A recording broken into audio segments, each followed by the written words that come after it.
Hello students, आज हम xylem को और डिटेल में समझेंगे। हमने कल चर्चा की थी कॉम्प्लेक्स टिश्यूज़ के बारे में कि जाइलम और फ्लोएम दो प्रकार के टिश्यूज़ के रूप में कॉम्प्लेक्स टिश्यू पाया जाता है। हम आज देखने जा रहे हैं जाइलम को। जाइलम 4 प्रकार की सेल से बनता है और उन चारों के नाम हैं tracheids, vessels, xylem parenchyma, xylem fibre. इन्हीं 4 प्रकार की कोशिकाओं से मिलकर जाइलम बना है। हमने कॉम्प्लेक्स टिश्यू की परिभाषा में इस चीज़ की बात की थी कि इनकी उत्पत्ति समान होती है, कार्य भी समान है। जाइलम का जल का परिवहन करना, जल का संवहन करना, लेकिन ये अलग अलग प्रकार की कोशिकाओं से मिलकर बना है, इसीलिए ये एक कॉम्प्लेक्स टिश्यू या जटिल ऊतक है। वाहिका, जाइलम मर्दूतक और जाइलम रेशे, हम इनको एक एक करके समझते हैं। वाहिका और जाइलम रेशे, ये तीनों जाइलम का नॉन लिविंग भाग है, मृत भाग है। ये मृत क्यों है? क्योंकि लिग्निन के जमाव के कारण वो सेल्स डेड हो गई और उनके मध्य में जो प्रोटोप्लाज्म था वो भी नष्ट हो गया और कोशिका के अंदर का जो भाग था, जहाँ जितने भाग में जितने वॉल्यूम में प्रोटोप्लाज्म उपस्थित था, उस सारे भाग में एक गुहा का निर्माण हो गया जिसे ल्यूमन कहते हैं। तो जाइलम में टोटल 4 पार्ट हैं, वाहिका, जाइलम रेशे और चौथा है जाइलम पेरेन्काइमा। केवल एकमात्र जाइलम पेरेन्काइमा ही जीवित भाग है। जाइलम में जाइलम पेरेन्काइमा ही जीवित होता है, बाकी तीनों पार्ट क्या होते हैं? मृत होते हैं, डेड होते हैं। और इसके बारे में भी क्वेश्चंस आते हैं। हम डिटेल में पढ़ना शुरू कर रहे हैं। सबसे पहले ट्रेकिएट्स को। वाहिनिका पौधे या पादप अंग की जो लंबवत अक्ष है उसके समानांतर पाया जाता है। अब लंबवत अक्ष का क्या अर्थ है? लंबवत अक्ष का अर्थ है कि ये कोई प्लांट है, तो इसका जो वैस्कुलर टिश्यूज़ का जो पार्ट है ये रहा। इस वैस्कुलर टिश्यू में हम देखेंगे तो किस प्रकार मिलेगी वाहिनिका? ये लंबी होती है, इस प्रकार जुड़ी हुई हैं, इस प्रकार मिलती हैं वाहिनिकाएं, एक दूसरे के ऊपर ऐसे सटी हुई और पूरी लंबाई में, पूरे पादप अंग की लंबाई में। यदि हम इसको अनुप्रस्थ रूप से काटना चाहें ट्रांसफर सेक्शन में, तो ये हमें कैसी दिखाई देगी? ये हमें ये ऐसे थोड़े गोलाकार सी और बहुभुजीय सा आकार हमें दिखाई देगा इसका, वाहिनिका का। ये लंबी होती हैं, दीर्घित नलिकीय संरचना है। यदि हम इसको देखते हैं आंतरिक रूप से तो यह कैसी है? क्योंकि ये है तो एक सेल, लेकिन हुआ क्या कि इस कोशिका के अंदर जो प्रोटोप्लाज्म भरा हुआ था वो नष्ट हो गया, तो इसके पूरे भाग में एक खाली जगह क्रिएट हो गई। इस खाली भाग को ही हम क्या कहते हैं? ल्यूमेन या गुहा कहते हैं। अब यदि इसको काट कर हम देखेंगे तो हमें किस प्रकार की संरचना दिखाई देगी? इस प्रकार की, और ये बीच में खाली जगह है, तो यूँ लग रहा है जैसे कि एक ट्यूबनुमा स्ट्रक्चर है, इसीलिए ये क्या है? नलिकीय संरचना होती है। इसके सिरे नुकीले होते हैं, टेपरिंग सिरे पाए जाते हैं। इसकी जो एंड वॉल होती है उसमें छिद्र नहीं पाए जाते। हमें ये बिंदु याद रखना चाहिए, क्योंकि इसी के ये महत्वपूर्ण बिंदु है जो वेसल्स से इसको अलग करता है। छिद्र नहीं पाए जाते हैं। अब इसकी एंड वॉल, हम इसकी लंबाई में देख रहे हैं इसको कि पूरी लंबाई में जब ट्रेकिएट्स को देखेंगे तो इसके सिरे कैसे हैं? नुकीले होते हैं और वो इस प्रकार के से दिखाई देते हैं। और इसके जो नुकीले सिर, जो एंड वॉल है, अंतिम भाग जो है, इसको समझें, ये एक ट्रेकिएट्स है, हम ऐसे मान लेते हैं, तो इसका ये एंड वाला पार्ट हो गया। इस एंड पार्ट पे छिद्र भी मिल सकते थे, पर ट्रेकियड्स में कोई छिद्र नहीं पाया जाता है। इसकी अंतःभित्ति पर कोई छिद्र नहीं पाया जाता। तो एक ट्रेकियड्स से दूसरी ट्रेकियड्स ऐसे सिरों पर नहीं जुड़ी होती, एक दूसरे के ऊपर इस प्रकार ओवरलैप करती हुई होती हैं, इस प्रकार से, ठीक है, और इसी क्रम में वो जुड़ी रहती हैं। अब ट्रेकियड्स की जो वाल होती है उसमें छिद्र पाए जाते हैं। उन छिद्रों की उन छिद्रों से होते हुए इसमें जो ल्यूमन है उसमें भरा हुआ पानी फिर छिद्र से इसमें आ जाएगा, इसमें भरा हुआ पानी में यदि कोई दूसरी ट्रेकियड्स मौजूद है तो उसमें चला जाएगा। लेकिन अंतिम सिरों से ये नहीं जुड़ी होती, और ये जो सिरे होते हैं इन सिरों पर कोई भी अंतःभित्ति पर यहाँ पर कोई भी छिद्र नहीं पाया जाता। वेसल से ये अंतर देखने को मिलेगा, वो हम आगे चर्चा करेंगे इसके बारे में।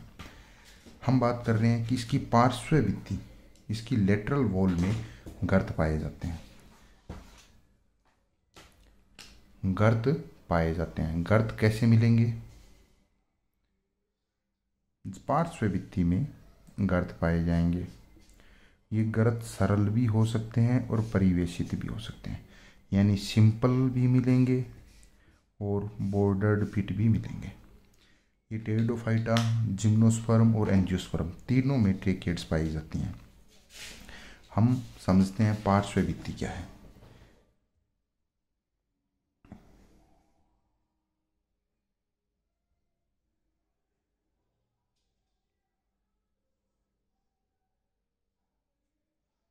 हम इसके बीच के पार्ट को बना रहे हैं और ये इस प्रकार आगे बढ़ते हुए इसके नुकीले सिरे बन जाएंगे। ये इसकी अंतःभित्ति कहलाएगी। और ये जो बीच वाला भाग है, यहाँ अंतिम भाग को छोड़कर बीच का सारा भाग, ये क्या कहलाएगा? यह पार्श्व भित्ति कहलाएगा। इन पार्श्व भित्तियों में छिद्र पाए जाते हैं, गर्त पाए जाते हैं। ये गर्त दो प्रकार के देखने को मिलेंगे, सरल गर्त भी मिलते हैं और परिवेशित गर्त भी मिलते हैं। एक ट्रेकियड्स के पास में यदि कोई दूसरी ट्रेकियड्स मौजूद है तो उसमें भी गर्त बिल्कुल आमने सामने होंगे, ताकि इसमें आया हुआ पानी पास वाली के द्वारा आदान प्रदान हो सके। और इस प्रकार केशिकत्व के थ्रू जब पानी चढ़ रहा होता है तो ये बहुत सारी पतली पतली सूक्ष्म नलिकाएं होंगी, और उन सूक्ष्म नलिकाओं में एक दूसरे से इन गर्तों के माध्यम से जुड़ाव भी है, और इसी कारण पानी धीरे धीरे करके ऊपर चढ़ता चला जाता है। यह इसकी बनावट का विशेष लाभ है। किस में मिलेगी?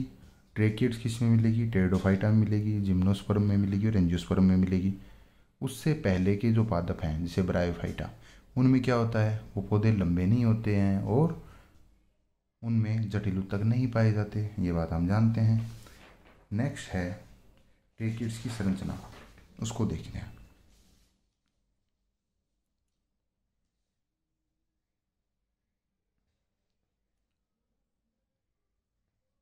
ट्रेकियड्स की जो संरचना है, लंबवत रूप से ट्रेकियड्स ऐसी दिखाई दे रही है। इसकी जो द्वितीयक सेल वॉल होती है, उस द्वितीय कोशिका भित्ति में लिग्निन का जमाव पाया जाता है। और हमने जब सरल ऊतक पढ़े थे उस दौरान भी इस बारे में चर्चा की थी। फाइबर को पढ़ते टाइम, स्क्लेरेनकाइमेटस फाइबर जो है उनको पढ़ते समय, कि यदि लिग्निन का जमाव हो जाता है तो वह कोशिका डेड हो जाती है। क्यों? क्योंकि वह कोशिका एयर एंड वाटर टाइट बन जाती है, इस वजह से वो सेल डेड हो जाती है और अंदर का प्रोटोप्लाज्म नष्ट हो जाता है। और ये वाला भाग, बीच का भाग, ल्यूमन कहलाता है। इसके किनारों पर कुछ स्थान जहाँ पर पार्श्व भित्तियों में कुछ स्थान जहाँ पर लिग्निन का निक्षेप नहीं हो पाता है, वहाँ पर जो बचा हुआ जो छिद्रनुमा स्थान रह जाता है उसे हम पिट्स या गर्त कहते हैं। अब हम थिकनिंग की बात कर रहे हैं कि ये जो लिग्निन का स्थूलन मिलता है वो अलग अलग प्रकार का हो सकता है। ये टोटल 5 प्रकार से मिल सकता है। पहला है एन्युलर या वलयाकार, दूसरा है सर्पिलाकार, तीसरा है सीढ़ीनुमा, चौथा है जालिकावत और पांचवा है गर्ती। हमने जब प्रोटोजाइलम को हम पढ़ रहे थे तब हमने बात की थी कि प्रोटोजाइलम में की जो ट्रेकियड्स हैं उनमें किस प्रकार का स्थूलन देखने को मिलता है, एन्युलर या स्पाइरल प्रकार का। इसमें क्या होता है कि द्वितीय कोशिका भित्ति में इस प्रकार रिंग की शेप में ये इसकी कोशिका भित्ति है, तो इसमें रिंग की शेप में ये इधर स्थूलन, ऐसे स्थूलन और लिग्निन का जमाव इस प्रकार रिंग की फॉर्म में होता है, रिंग की फॉर्म में। तो हम बोलेंगे इसको वलयाकार। एक तरीका ये हो सकता है कि स्थूलन किस प्रकार मिले, स्थूलन सर्पिल रूप से, सर्पिलाकार क्रम में लगे, तो हम उसे बोलेंगे स्पाइरल प्रकार का। ये दोनों आदिम प्रकार के स्थूलन कहे जाते हैं और प्रोटोजाइलम में देखने को मिलते हैं। तीसरा है सीढ़ीनुमा।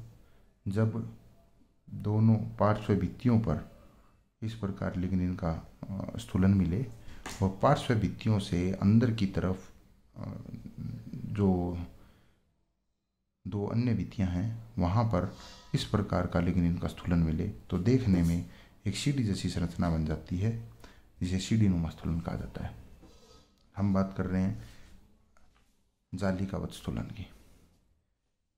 जालिकावत स्थूलन में हम देखेंगे द्वितीय कोशिका भित्ति में लिग्निन का जमाव इस प्रकार इरेगुलर वे में जाल के रूप में होता है। जो भाग यहाँ रेड कलर में नहीं दिखाई दे रहा है वहाँ पर लिग्निन का जमाव नहीं हुआ है, और जो रेड कलर की लाइनें दिखाई दे रही हैं वो लिग्निन का जमाव है।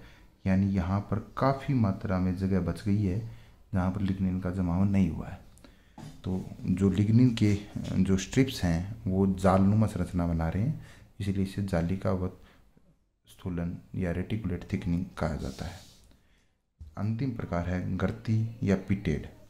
इसमें किसी ट्रेकियड्स में पूरी उसकी भित्ति में लिग्निन का जमाव हो जाता है। कुछ एक स्थान में लिग्निन का जमाव नहीं हो पाता, ऐसे स्थान पिट्स कहलाते हैं। और ये जो लिग्निन की थिकनिंग है, इससे बचे हुए भाग जहाँ पर लिग्निन की थिकनिंग नहीं हुई वो पिट्स कहलाते हैं। इस प्रकार का स्थूलन गर्ती प्रकार या पिटेड प्रकार का स्थूलन कहलाता है। हम देखते हैं अब वेसल्स या वाहिका। हमने ट्रेकियड्स की बात कर ली, अब बात कर रहे हैं वाहिका। वाहिका या वेसल्स, इनकी संरचना भी वाहिनिका के समान होती है। वाहिनिका कैसी थी, लंबी दीर्घी नलिकाकार संरचना। अब ये भी लंबी सेल्स होती हैं, लेकिन ट्रेकियड से कम लंबी होती हैं। दीर्घित होती हैं लेकिन ट्रेकियड से इतनी नहीं। नलिकाकार संरचना है।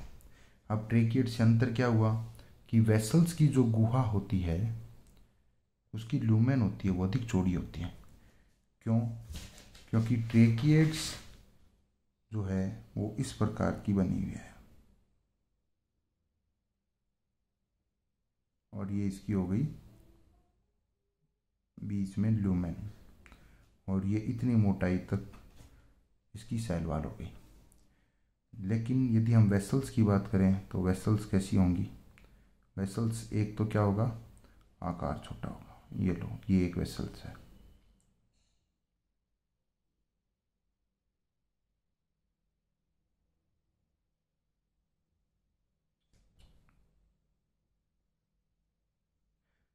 तो इसकी तुलना में यह कम लंबी होती है। लेकिन गुहा की बात करें, लूमेन, इसकी तुलना में ये लूमेन काफ़ी चौड़ी होती है। एक अंतर और है, हमने ट्रेकियड्स में अभी डिस्कस किया था कि इसकी अंतःभित्तियों में कोई छिद्र नहीं पाए जाते, लेकिन वेसल्स की अंतःभित्तियों में छिद्र पाए जाते हैं। एक वेसल के ऊपर दूसरी वेसल होती है वो इस प्रकार ही कंटिन्यूटी में रखी होती हैं, जिसके कारण एक अनवरत रूप से नलिका नुमा संरचना बन जाती है। तो जल का बहुत अच्छे से परिवहन हो पाएगा। और ट्रेकियड्स में क्या होता है, ये एक ट्रेकियड्स, फिर दूसरी ट्रेकियड्स, ये तीसरी ट्रेकियड्स, ये चौथी ट्रेकियड्स, पांचवी ट्रेकियड्स, छठी दिक इस प्रकार जुड़ती हैं। तो जल का जो परिवहन होता है वो इस प्रकार जिगजैग सा करता हुआ होता है, जो कम दक्ष तरीका कहा जा सकता है जल के परिवहन का। ये ट्रेकियड्स में देखने को मिलता है। तो हमने ट्रेकिड्स से इसका अंतर किया कि वेसल्स की गुहा अधिक चौड़ी मिलेगी, एंड वॉल में अनुप्रस्थ पट या तो पाया ही नहीं जाएगा, तो पूरे तरीके से ही वह नलिकानुमा संरचना बना लेगा, अथवा वहाँ पर पट मिलता है तो वह छिद्रित मिलेगा। लेकिन ट्रेकिड्स में क्या था, ट्रेकिड्स में अनुप्रस्थ पट पाया जाता है और उसमें छिद्र नहीं पाए जाते हैं। तो वेसल्स किसकी तरह काम करती है, बिल्कुल एक पाइपलाइन की तरह कार्य करती है। वेसल्स भी ट्रेकिड्स की तरह लिग्निफाइड पाए जाते हैं, इसकी पार्श्व भित्ति पर भी गर्त होते हैं, लेकिन ट्रेकिड्स में जहाँ सिंपल और ऑर्डर्ड दोनों प्रकार के गर्त पाए जाते हैं, वेसल्स में केवल सरल प्रकार के गर्त देखने को मिलते हैं, सिंपल पिट मिलते हैं। वेसल्स केवल एंजियोस्पर्म में ही पाई जाती हैं, उससे पहले के बाद को वेसल्स देखने को नहीं मिलती। और ट्रेकिड्स जो है हमने देखा था, ट्रेकिड्स टेरिडोफाइटा, जिम्नोस्पर्म, एंजियोस्पर्म सभी वेस्कुलर प्लांट्स में देखने को मिलती है। तो वे हम यहाँ पर जो क्वेश्चंस कई बार ऑब्जेक्टिव के रूप में पूछा जाता है, वे एंजियोस्पर्म जिनमें वेसल्स एब्सेंट हों, तो ऐसी क्या कोई अपवाद स्वरूप एंजियोस्पर्म हैं क्या जिनमें वेसल्स नहीं पाई जाती? तो ड्रेसिना, यूका, डेजिनेरिया, ड्रेमिस, ये सब ऐसे वेसल्स हैं, ऐसे एंजियोस्पर्म हैं जिनमें वेसल्स नहीं पाई जाती। ऐसे 3 फैमिलीज़ हैं जिनमें वेसल्स लेस प्लांट्स शामिल किए गए हैं, वेंट्रेसी, ट्रोकोडेंड्रेसी एंड टेट्रासेंट्रेसी। एंजियोस्पर्म के अतिरिक्त 3 एडवांस जिम्नोस्पर्म हैं जिनमें वेसल्स पाई जाती हैं, इफेड्रा, नीटम और वेल्विस्चिया। ये छोटे क्वेश्चंस के रूप में पूछा जाता है।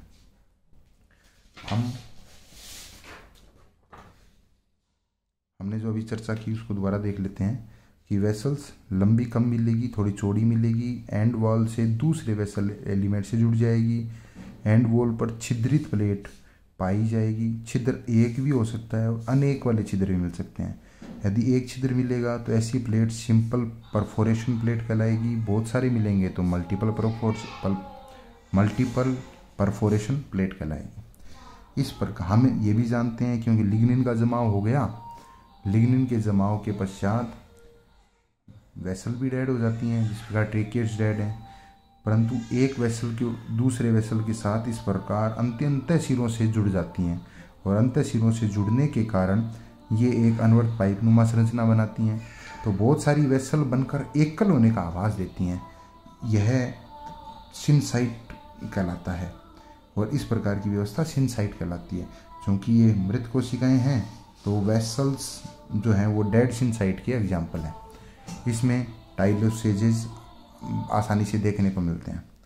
जाइलम पेरेन्काइमा, यह जाइलम का जीवित भाग है, पानी का जल का अरीय संवहन करेगा और भोज्य पदार्थों का संग्रहण करने का 2 काम यह करता है।